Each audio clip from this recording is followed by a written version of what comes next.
दोस्तों, आज की कहानी है धैर्य। कई बार हम बहुत ज़्यादा ही अपनी लाइफ को लेकर सीरियस हो जाते हैं कि जैसे ही कुछ बुरा हुआ तो हम उदास हो जाते हैं और पल भर में ही कुछ अच्छा घटित होता है तो हम खुश हो जाते हैं। हमारे विचार बहुत जल्दी ही बदल जाते हैं। हम यह नहीं सोचते कि जो घटित हुआ है वह हमारे लिए अच्छा है या बुरा। हमारे साथ घटी घटना का भविष्य में क्या प्रभाव पड़ेगा ये हमें खुद पता नहीं होता। दोस्तों, आज की यह कहानी आपको कठिन परिस्थितियों में धैर्य का महत्व सिखाएगी।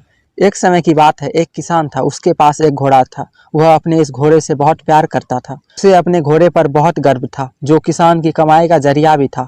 इस कमाई से किसान अपने परिवार का पेट भरता था।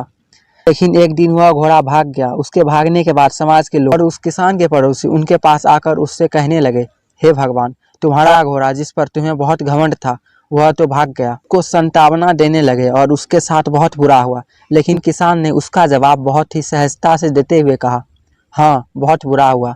अगले दिन घोड़ा वापस आ गया, लेकिन सिर्फ घोड़ा वापस नहीं आया बल्कि वह अपने साथ 3 जंगली घोड़े भी लाया। उसके पड़ोसी उसके पास दौड़ते हुए आए और उस किसान से कहने लगे, मेरे साथ 3 और घोड़े भी लाया है। यह तो बहुत अच्छी बात है, आपकी किस्मत तो बहुत ही अच्छी है। किसान बहुत खुश हुआ, उसकी तरफ देखा, फिर उसका जवाब बहुत ही साधारण रूप से दिया और कहा, हाँ शायद। कुछ दिनों बाद किसान का बेटा उसी जंगली घोड़े में से किसी एक से काम के लिए उपयोग बनाने की कोशिश कर रहा था। लेकिन इसी कोशिश के दौरान घोड़े ने उसे जमीन पर पटक दिया और उसका पैर बुरी तरह से टूट गया। उसके पड़ोसी उससे कहने लगे, पागल घोड़े ने देखो तुम्हारे बेटे के साथ क्या किया है, उसका पैर तोड़ दिया। यह तो बहुत बुरा हुआ। किसान दुखी हुआ और फिर से उसी तरह जवाब दिया, कहा, शायद मेरे बेटे के साथ गलत हुआ है। अगले दिन सेना के कुछ जवान उस किसान के घर आते हैं, जो जंग छिड़ने के कारण नए जवानों की भर्ती कर रहे थे। उसमें से एक जवान ने किसान के बेटे को देखा और बोला, इसका तो पैर टूटा हुआ है, हम इसे सेना में भर्ती नहीं कर सकते। और वो जवान गांव के सभी लड़कों को लेकर अपने साथ चले गए। यह जानकर उसके पड़ोसी और बाकी गांव वाले उसके पास आए और बोलने लगे, तुम्हारे बेटे को तो जवान जंग के लिए नहीं ले गए, तुम्हारी किस्मत तो बहुत ही अच्छी है। इस आखिरी बार भी किसान ने फिर से बड़ी सहजता से कहा, हाँ शायद। इस कहानी से हमें यह सीख मिलती है कि हमारे लिए चीज़ों को नकारात्मक ढंग से सोचने में जरा भी समय नहीं लगता। जब भी कुछ हमारे अनुकूल नहीं होता है तो हम उसे बुरा ही समझते हैं। लेकिन सच बात यह है, कोई नहीं जानता कि जो हमारे साथ घटा है वह बुरा है या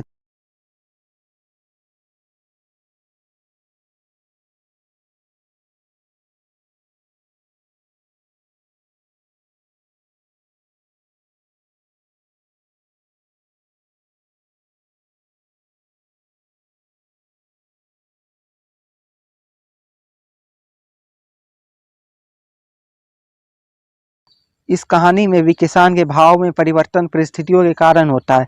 बुरी परिस्थिति में वह नकारात्मक हो जाता है और अच्छी परिस्थितियों में वह सकारात्मक हो जाता है। इन नकारात्मक और सकारात्मक परिस्थितियों के बीच के समय में धैर्य रखना बहुत ज़रूरी होता है।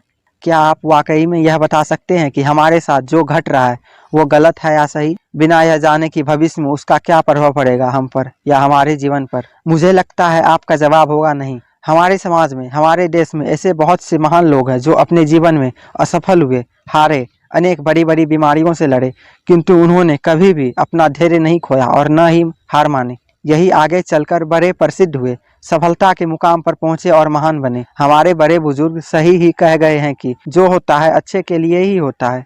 यह छोटी सी लाइन हमें बहुत कुछ सिखा जाती है और यह बात हमें कभी नहीं भूलनी चाहिए। हमेशा कोशिश करते रहो, जीवन के पथ पर निरंतर आगे बढ़ते चलो। दोस्तों, ये कहानी आपको कैसी लगी? अगर थोड़ी सी भी अच्छी लगी है तो हमारे चैनल को सब्सक्राइब कर ले, वीडियो को लाइक कर दे, अपने दोस्तों एवं भाई बहनों के साथ शेयर करें। मिलते हैं आपसे एक और कहानी के साथ। जय हिंद।